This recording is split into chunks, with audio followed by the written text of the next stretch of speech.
세상은 이렇게 말합니다. 우리의 만남은 우연이다. 이렇게 이야기합니다. 세상은 우연이 된 일을 많이 이야기하고 또 그렇게 믿고 살아갑니다. 그런데 성경은 우리의 만남이, 우리의 삶이 우연이 아니라 하나님의 섭리와 하나님의 도우심 가운데 사는 것이라고 말씀을 주고 있습니다. 오늘 성경을 보면 아버지 심부름을 가던 대표적인 두 사람이 나오는데 요셉과 다윗입니다. 결과적으로 보면 둘 다 잘 되었습니다. 그렇지만 처음에는 큰 차이가 있었음을 볼 수가 있는데 다윗은 그날로 주지맞은 사람이에요. 하루는 아버지가 다윗을 부르더니 심부름을 시킵니다. 다윗의 세 형들이 군대에 가 있는데 아버지가 그 형들의 소식이 염려가 되어서 다윗에게 도시락을 싸서 군대에 가서 형들의 안부를 좀 알아보고 오라고 이야기하는 거예요. 다윗이 순종을 합니다. 근데 다윗이 그 형들의 전쟁터에 있는 것에 가보았더니 어떤 일이 벌어지고 있습니까? 이스라엘 군대와 블레셋 군대가 서로 대치 중인데 블레셋 군대에서 아주 큰 거인 같은 용사한 사람이 나와서 나와 함께 대결을 하자는 거예요. 그 사람이 골리앗입니다. 기골에 장대하고 중무장한 모습을 보고 아무도 골리앗과 싸우려고 하지 않는 거예요. 다윗이 억울이 생기는 겁니다. 살아계신 하나님의 백성들을 또 살아계신 하나님을 모독하는 저 골리앗을 그냥 둘 수가 없어서 자기가 싸우겠다는 거예요. 전쟁터에 갈 수도 없는 어린 아이예요. 군인이 될 수 없는 사람이 그런 왜소한 체격, 나이도 어린 그가 싸우겠다 하니 얼마나 우스운 꼴이겠습니까? 그래도 자청해서 나아가서 그가 가지고 있는 물맷돌로 골리앗과 싸웠는데 한 방에 끝이 났죠. 한 방에 골리앗이 죽고 말았어요. 근데 그 일이 사울 왕의 눈에 띄게 되는 거예요. 그 일로 인해서 다시 장군이 되어지고 뿐만 아니라 또 사울 왕의 사이가 되는 거예요. 부마가 되어지는 은혜를 얻게 되었습니다. 물론 사울 왕이 핍박을 받기는 하지만 마침내 이스라엘 왕이 됩니다. 다윗은 아버지의 심부름을 갖다가 결국 왕이 되는 복을 얻게 됨을 볼 수가 있습니다.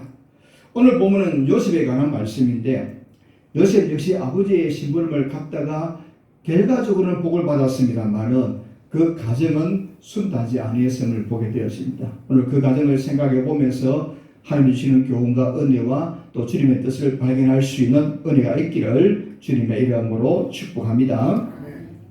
첫 번째는 우연인 줄 알고 갔는데 그게 하나님의 계획이 있더라는 거예요. 우연히 갔는데 그게 하나님의 놀라운 섭리가 있었고 하나님의 계획이 있었고 하나님의 뜻이 담겨져 있더라고 하는 것을 볼 수가 있습니다. 요셉은 처음에는 아버지의 심부름을 갖다가 노예가 되고 말았어요. 너무나 당장한 몸에 너무나 억울하고 당황스럽고 말로 표현할 수 없는 절망적인 상황일 거예요. 그런데 후일에 나중에 보니까 그 일이 애굽의 총리가 되는 한 가정이었음을 보게 됩니다. 뿐만 아니라 이스라엘 민족을 하나님의 백성으로 세우고자 하는 큰 계획이 하나님의 뜻 속에 담겨져 있음을 볼 수가 있습니다. 야곱에게는 12명의 아들이 있었습니다.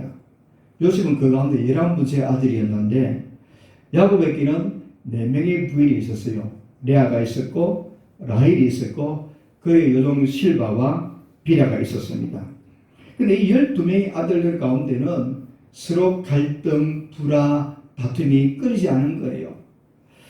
그 가운데 요셉이 가장 힘든 상황을 맞이하게 됩니다. 왜냐하면 요셉은 야곱이 가장 사랑했던 아내 라헬이 낳은 아들이었기에 누구보다 더 사랑하는 거예요. 마치 이 야곱은 이 요셉을 장남처럼 사랑하게 되는 겁니다. 그래서 채색옷을 입혀주고 다른 아들보다는 특별히 귀하게 여겨주는 거예요. 그러다 보니까 다른 형제들이 배가 아프겠죠. 왜 저 11번째 아들 요셉을 아버지가 사랑하는가? 이해할 수 없는 거예요. 모든 아들을 다 사랑해야 되는데 너무 편애하는 거예요. 좋은 옷을 입히고 좋은 음식을 먹이고 아버지의 사랑을 독차지하는 거예요. 그러다 보니 형들이 어떻겠습니까? 빈정상하는 거예요. 그렇잖아요. 자녀들이 많은데 누구 하나를 편애하게 되면 그 자녀들이 기분이 언짢지 않겠습니까? 근데 어느 날 아버지가 요셉을 불러서 심부름을 시키는 거예요. 형들이 세겜에 가서 양을 치고 있는데 양들이 잘 있는지 행들이 잘 있는지 살펴보라고 보내는 거예요. 지도가 먼저 나와야 되는데, 저 지도를 보면 헤브론은 중간 정도 있어요. 헤브론에서 세겜까지 약 90km가 됩니다. 세겜에서 도단까지 약 40km가 되는 거리예요. 이 요셉이 아버지의 심부름을 헤브론에서 듣고 출발을 해서 세겜까지 가는데 약 90km가 됩니다. 행들을 찾았더니 찾지 못해서 다른 사람 이야기를 두고 도단까지 가는데 또 30km를 간 거예요. 남자 한 사람이 1시간 가는 거리를 4km라고 하면 약 요셉은 30시간을 걸어서 아버지의 심부름을 온 거예요. 아버지의 심부름을 30시간을 걸어서 단숨에 달려와서 행들을 찾았다라고 말씀하는 거예요. 드디어 도단성에 가서 행들을 만나게 됩니다. 문제는 행들이 저 요셉을 해치려고 하는 거예요. 저 요셉을 죽이려고 한다라고 하는 겁니다. 물론 다행히 르우벤과 유다를 통해서 생명을 유지하게 되었지만 마침내 지나가는 노예 상인들에게 팔려서 애굽으로 팔려가게 되었다라고 하는 겁니다. 요셉은 아버지의 심부름을 갖다가 노예가 되고 말한 거예요. 얼마나 기가 막힌 일이에요. 아버지의 심부름에 순종하여 갔는데 노예가 되었다는 거예요. 그런데 이 모든 일이 우연히 일어난 일인 줄 알았더니 그것이 바로 하나님의 섭리라고 하는 거예요. 그게 하나님의 뜻이 있었고 하나님의 계획이 담겨있더라고 말씀해 주고 있습니다. 애굽으로 팔려간 요셉이 어떻게 됩니까?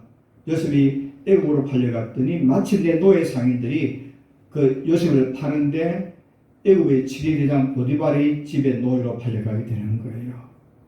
이 일도 우연히 되는 일인 줄 알았더니 그게 하나님의 계획이 있더라고 하는 거예요.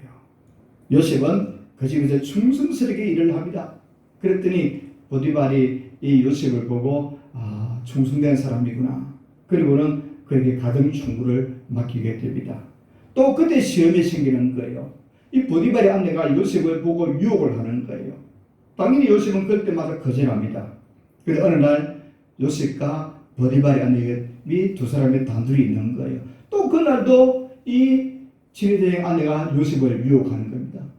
근데 요셉이 거절하는데 너무 완강하게 유혹을 하니까 겉옷을 빼앗긴 채 도망쳐 나오는 겁니다. 그러자 보디발의 아내가 억울하게 누명을 씌워서 요셉이 자기를 고만하려고 했다라고 누명을 씌우고 옥에 가두게 되는 겁니다. 황당한 일이지만 요셉은 감옥에 들어가게 됩니다. 감옥에 가서도 열심히 자기 일을 잘 감당했더니 감옥에서도 총무가 되어지는 거예요. 그 감옥은 전직 고위관료 출신들이 있는 그 고위관료 출신들이 재수가 있는 곳이 그 감옥이었습니다. 어느 날 이 요셉이 감옥에서 총무로서 재수들을 잘 섬기고 있는데 두 사람이 근심어린 얼굴을 하고 있는 거예요. 무슨 일입니까? 라고 물었더니 어젯밤에 꿈을 꿨는데 도무지 그 꿈의 내용을 이해를 못하겠다는 거예요.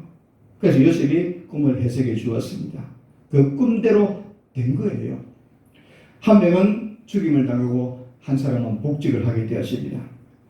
술 맡은 가만장이 복직을 하고 나서 그것이 인연이 되어서 나중에 이 요셉이 바로왕의 꿈을 해석해 주고 총리가 되는 은총을 얻게 되었습니다. 그 꿈의 해석대로 7년 풍년, 7년 홍련을 맞이하게 되었습니다. 애굽은 요셉의 선종으로 인해서 그 7년의 홍련 동안에 기근의 때에 굶어 죽지 않고 주변 나라 사람들을 살리고 또 애굽 사람도 살리는 일을 베풀게 되었습니다. 여러 나라에서 양식을 구하기 위해서 애굽으로 오게 되었습니다.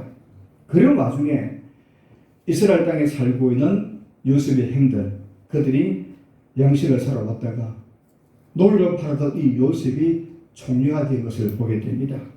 그리고 깜짝 놀랍니다. 그리고 돌아가서는 아버지 야곱을 데리고 와서 애굽 땅에 살게 되었습니다. 물론 애굽 땅에서 약 400년 이상을 사는 가운데 큰 민족을 이루게 되었습니다.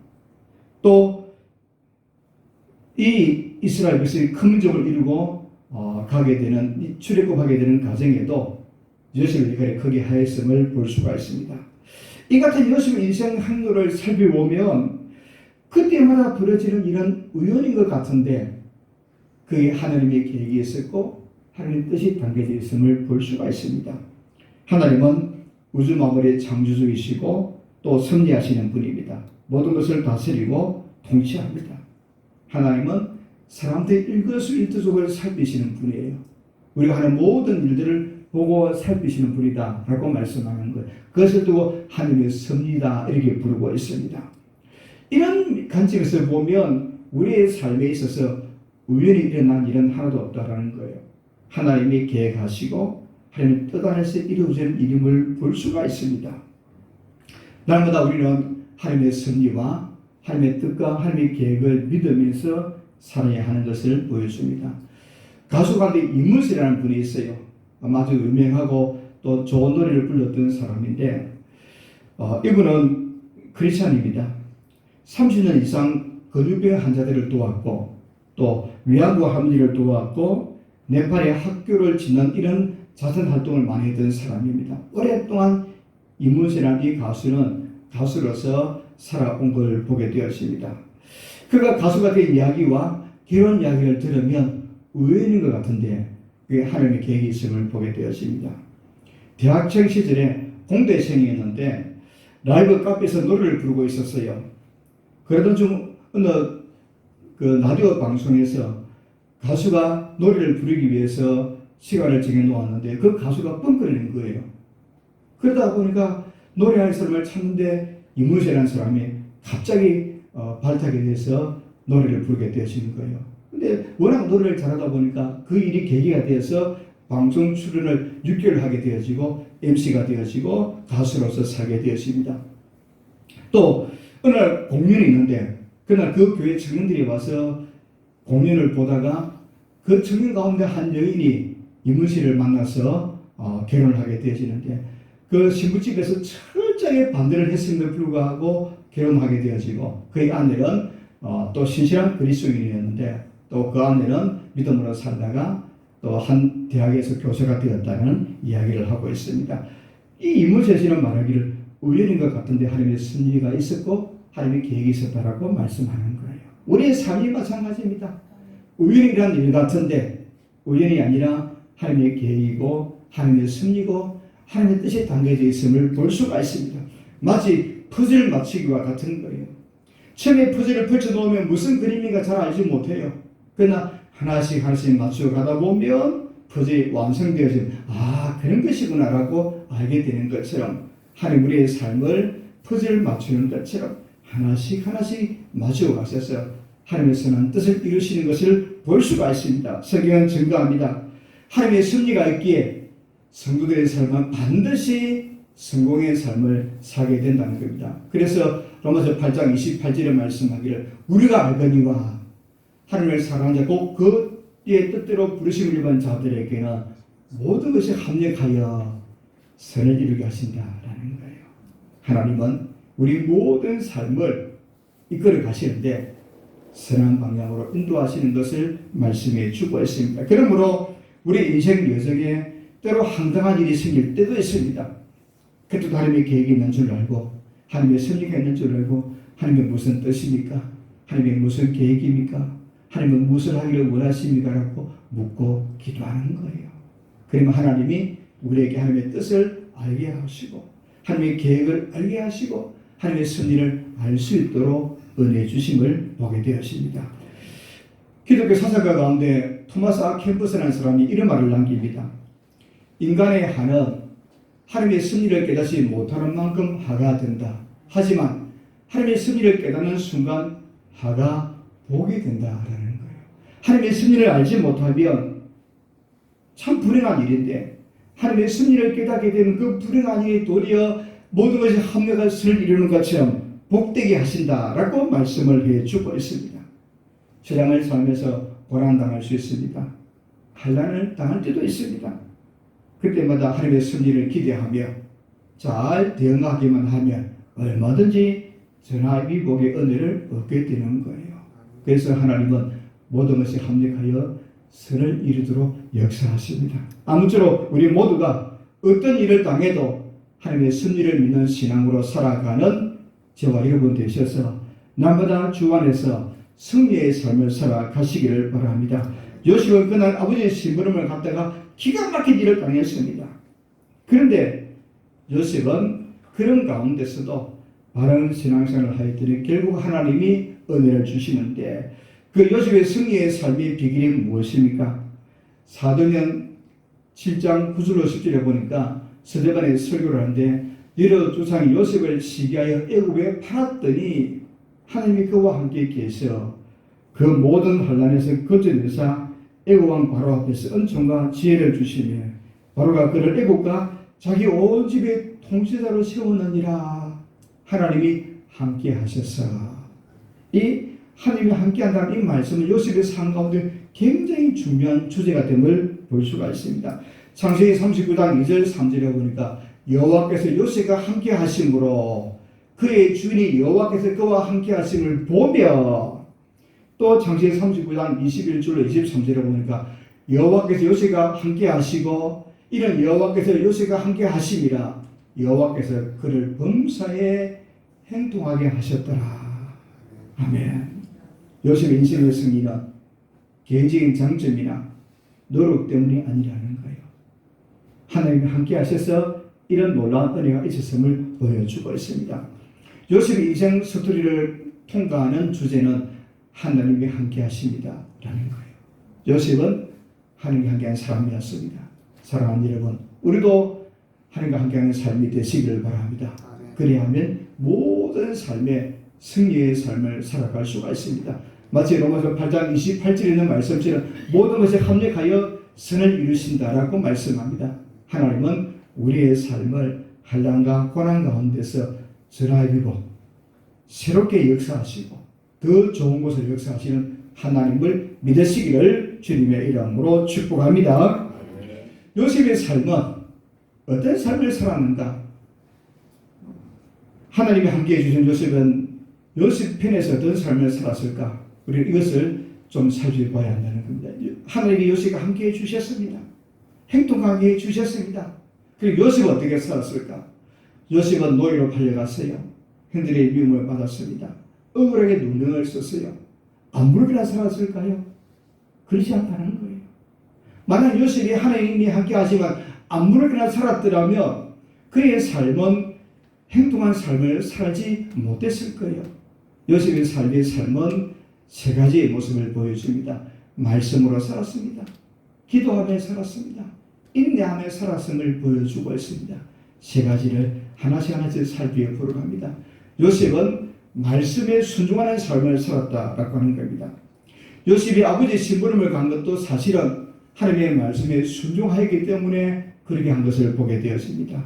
오늘 보면 13절에 보니까 이스라엘이 요셉에게 이르되 네 형들이 세겜에서 양을 치지 아니하느냐 너를 그들에게 보내리라. 요셉의 아버지에게 대답하되 내가 그리하겠나이다. 내가 그리하겠나이다. 적극적으로 대하는 거예요.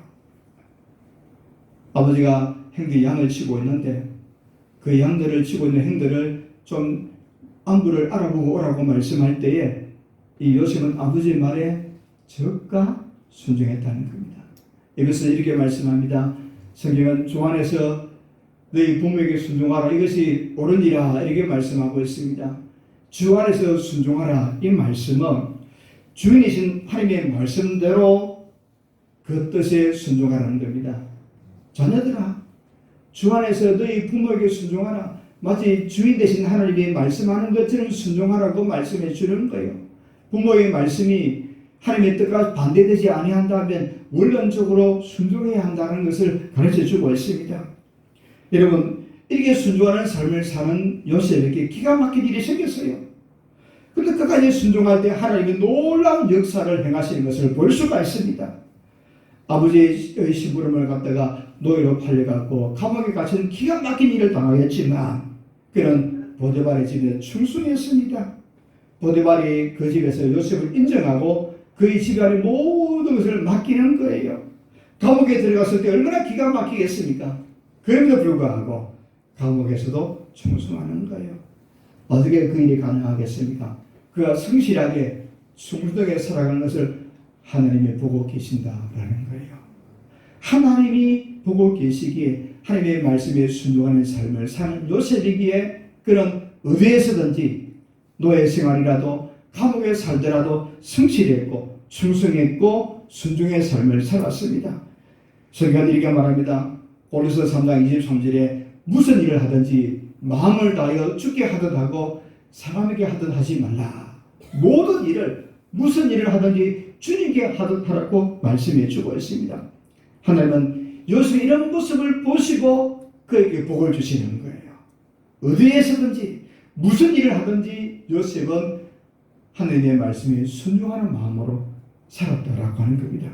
이와 같이 사람이 보든지 보지 않든지 하나님의 말씀에 순종하는 꾸준히 살 때에 하나님은 놀라운 방법으로 역사해 주는 것을 볼 수가 있습니다. 또 한 사람 예를 들면 성경에 나오는 인물 가운데 룻이라는 여인이 있습니다. 이 룻은 모압 여인입니다. 나오미의 가정이 모압 지방에 이민을 왔어요. 근데 이 룻이라는 여인이 그 집에 며느리로 들어가는 거예요. 근데 어느 날 살다가 나오미 남편이 죽고 두 아들이 다 죽었어요. 나오미는 결심합니다. 더 이상 이 모압 땅에 살 수 없다고 생각을 하고 나오미는 고향 땅 베들레헴으로 돌아가기를 원하는 거예요. 그때 두 며느리를 불러놓고 너희 친정으로 돌아가라고 이야기합니다. 그때 한 며느리 오르바는 나오미의 말을 듣고 친정으로 돌아갑니다. 그래서 룻은 내가 끝까지 시어머니를 따르겠다는 거예요. 아무리 권해도 시어머니를 따라서 어머니의 고향으로 가겠다는 겁니다. 뿐만 아니라 어머니가 섬기는 여호와 하나님을 잘 섬기겠다고 따라가겠다는 겁니다. 결국 나오미와 함께 룻은 베들레헴으로 돌아오게 됩니다. 돌아와도 땅 한 편 없는 거예요. 그래서 그들이 가지고 있는 율법에 따라서 긍휼 율법에 따라서 가난한 사람들이 밤에 밭에서 떨어진 이삭을 주울 수 있는 율법에 따라서 룻은 먹고 살기 위해서 밤에 밭에 가서 이삭을 줍는 거예요. 자인이 남의 밭에 이삭을 주기 위해서 갔는데 그 밭이 룻은 생각하기를 우연히 갔는데 보아스의 밭이었어요. 하나님의 계획을 세운 거예요. 결국 보아스는 나오미에 가까운 친척이었어요. 그리고 하나님의 섭리 가운데 룻과 보아스가 결혼하게 되었습니다. 조건을 따져 보니까 룻이 다윗의 정조모가 되는 거예요. 이 룻은 말씀으로 살다가 영혼이 복을 받고 육신이 복을 받는 영원의 큰 복을 받는 역사가 일어나게 됨을 볼 수가 있습니다. 그러므로 우리가 어떤 일이 닥치더라도 말씀에 순종하는 삶을 살아가는 것은 복이 있다는 것을 보여주고 있습니다. 하나님이 보고 계십니다. 같이 합시다. 하나님이 보고 계십니다. 하나님이 보고 계십니다. 또 합니다. 때가 되면 놀라운 역사를 이루어 주십니다. 놀라운 역사를 이루어 주십니다. 아멘. 하나님이 보고 계시다가 때가 되면 놀라운 역사를 우리에게 베푸시는 거예요. 이것이 바로 믿음의 사람이고 순종의 사람의 역사임을 볼 수가 있습니다. 아무처럼 하나님의 섭리를 믿기에 말씀에 순종하여서 주님의 예비한 큰 복을 누릴 수 있는 저와 여러분이 되어지기를 바랍니다. 또 요셉의 삶은 기도의 삶이었습니다. 요셉이 힘들 때마다 억울할 때마다 하나님께 부르짖어 기도하는 사람인 것을 볼 수가 있습니다. 아마 요셉은 상황이 어려우면 어려울수록 더욱더 주님 옆에 나와서 간절히 기도했을 거예요. 노예 생활하는 가운데 감옥에 갇혀서도 억울하고 힘들고 고난스럽고 고통스러울 때 하나님 나와서 더 많이 부르짖고 기도했을 거예요. 시편 50편 15절에 말합니다. 한란에 나를 부르라. 내가 너를 건지리니 네가 나를 영화롭게 하리로다. 이 말씀을 따라 부르짖었을 거예요. 예레미야 33장 3절에 보니까 너는 내게 부르짖으라. 내가 네게 응답하겠고 네가 알지 못하는 크고 은밀한 일을 네게 보이리라. 하나님은 이 요셉에게 그가 어렵고 힘들고 힘들 때마다 기도하며 하나님은 그에게 놀라운 일들을 하나님의 계획을 하나님의 섭리를 조금씩 보여주었을 거예요.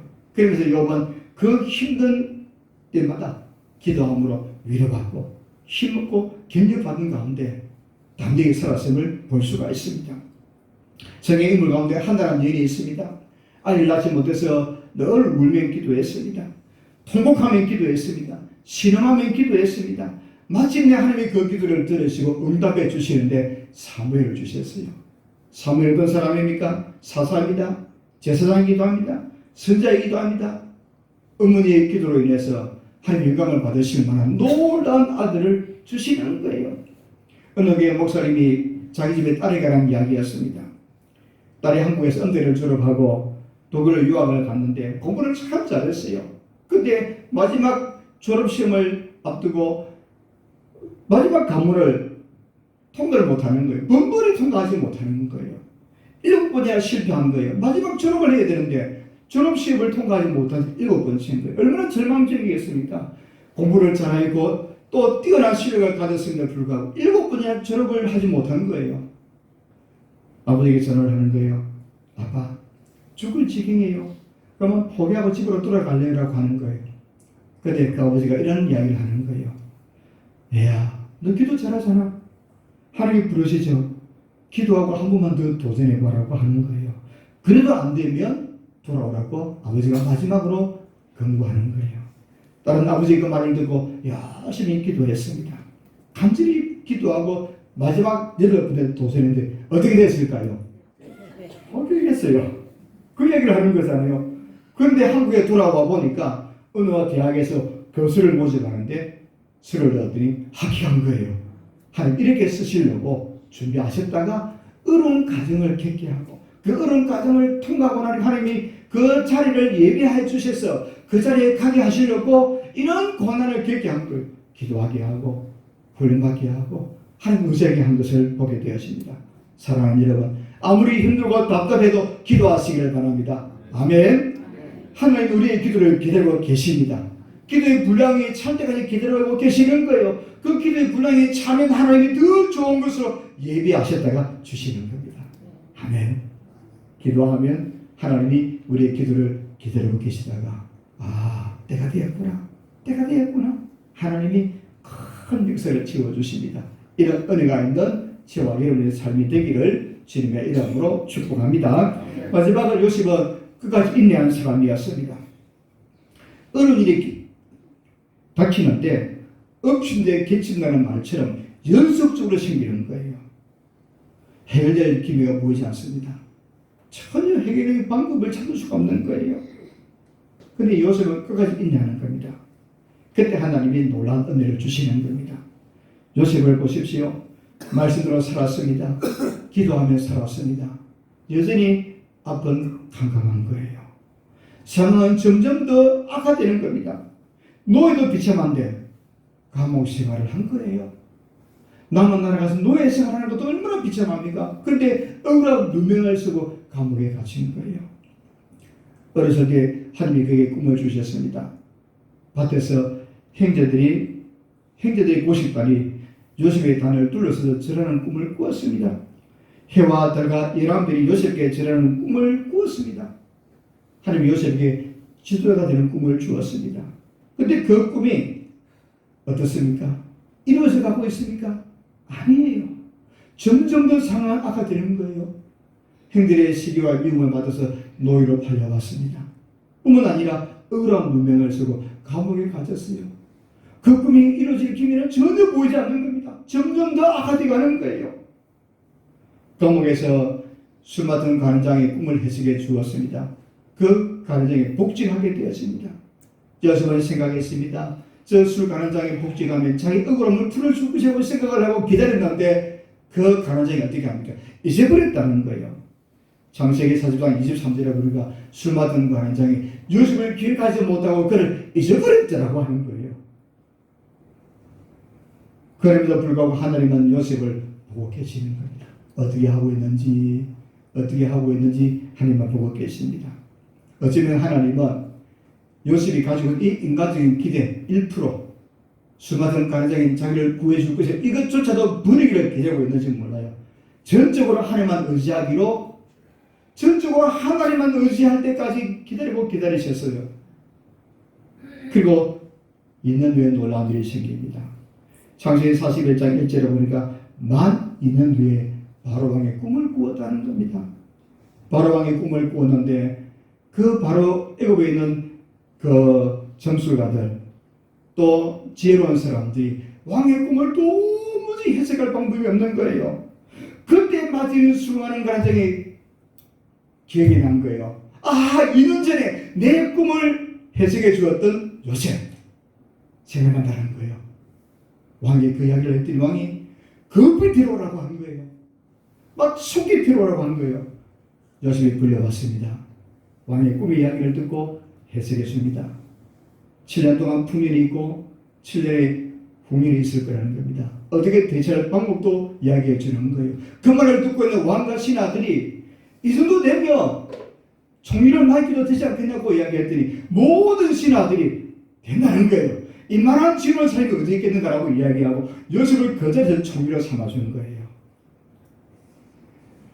주변 나라 사람들이 흉년으로 고생하다가 애굽 땅의 양식을 살아봤습니다.